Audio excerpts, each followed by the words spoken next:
Israel reportedly will not cooperate with the FBI inquiry into the killing of Palestinian American journalist Shireen Abu Akleh. Israel's defense minister, Benny Gantz, denounced the inquiry as, quote, interference in Israel's internal affairs, and said he made it clear to the American representatives that the country stands behind the IDF soldiers. Israel has acknowledged that the journalist was probably killed by Israeli fire, but denied allegations that a soldier targeted her. According to The Guardian, Abu Akleh's family applauded the U.S. decision, saying in a statement, "This is an important step."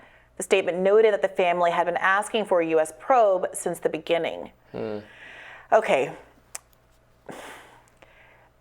We should foreground this conversation by pointing out that the U.S. gives an enormous amount of aid to Israel every year.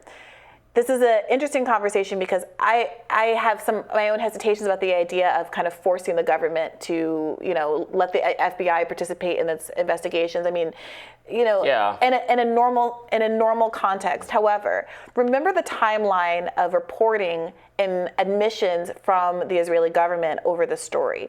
First, there was the allegation that she was killed by Palestinians, when there was no ability for them to substantiate that claim and no evidence for it whatsoever. They have now made this acknowledgement that we read at the top that she was probably killed by Israeli soldiers.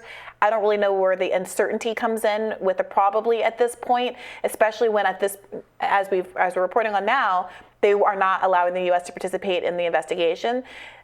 Israel first said that 5 shots were fired from this elite group of Israeli soldiers that was the presumed origin of these shots. New York Times investigation showed that 16 shots were fired from that location of the Israeli convoy, and on and on and on. The evidence is already so damning for the Israeli military that to now be taking this position is tantamount to an admission of guilt to some people. And as you note, we give aid to Israel. But they feel totally justified in saying, no, we're not going to participate in your investigation.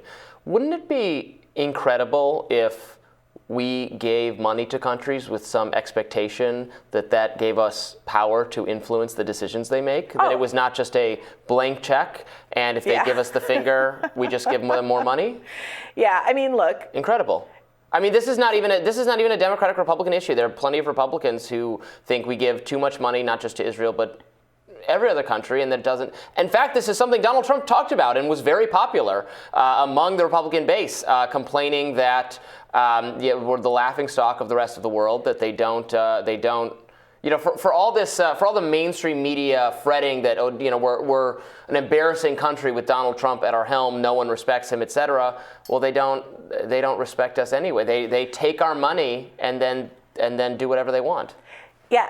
I mean, yeah, and I think your point about military aid is really important. I mean, we not only give a ton of aid to Israel, it's been escalating over the years. I think the amount pledged in this most recent package, which is over like a 10-year period, I think it's approximating about $40 billion. Mm-hmm. And the bare minimum is, can you acknowledge, well, first of all, can you not kill journalists? But if it happens, can you at the very least acknowledge it so that some accountability can happen and her family can have that outcome? Mm-hmm. This seems like kind of cruelty on top of a tragedy, and I think these kind of behaviors are part of what is influencing the shift in American public opinion about what's going on in Israel.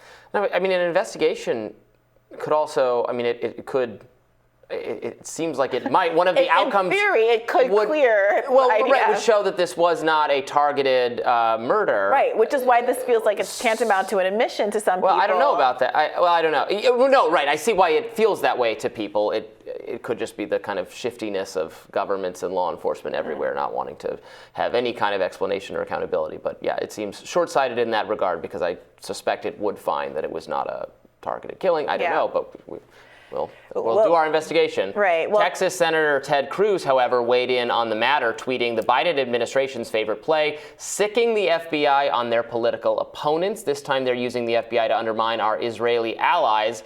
Writer of Foreign Exchange newsletter on Substack, Derek Davison, tweeted in response, if the context were literally anything other than what it is, Ted here would be absolutely torching the Biden administration for waiting months to open an investigation into the possible deliberate murder of a U.S. citizen by a foreign military. Which rings true to me. I think so. Yeah. There's no way around it. Yeah. And honestly, I mean, after you can't, right? You could say that, we don't like interfering the U.S. government interfering in other countries in general, but again, we're giving them all this money. I would not do that. I would, in many of these contexts, it's not selective to Israel, don't mistake me, it's in general. We are giving too much money for no reason. It doesn't seem like it serves our interest. We're spending too much money anyway. It contributes to inflation. Yeah, and I think this is what the Ukraine-Russia situation has really foregrounded. It's not that there aren't oftentimes, good reasons, humanitarian reasons, morally justifiable reasons to want to support various peoples, communities, countries, nations across the world. But when you look at the choices that are being made by Americans and the inconsistency in the positions that are taken by American politicians, like Ted Cruz, who, as you said, in any other context would be wanting to start World War III over the idea that some foreign state had killed an American citizen, except when it's Israel, except when it's a Palestinian journalist, except. It makes people want to give up on the entire enterprise of America doing anything. And it concretizes people's belief in isolationism. It is not entirely clear to me that that's a wrong instinct. Mm-hmm. I just want to point out again, Rand Paul, a year ago, he objected to the $1 billion spending for the Iron Dome, the missile defense system that we were going to do. So there's Republican and all the this. progressives bent the knee. Yep. And that was the issue that made AOC cry on the House floor after getting a talking to by Nancy Pelosi, who may continue to be speaker her once and future queen. Oh God! All right, well, we're rising for you right after this.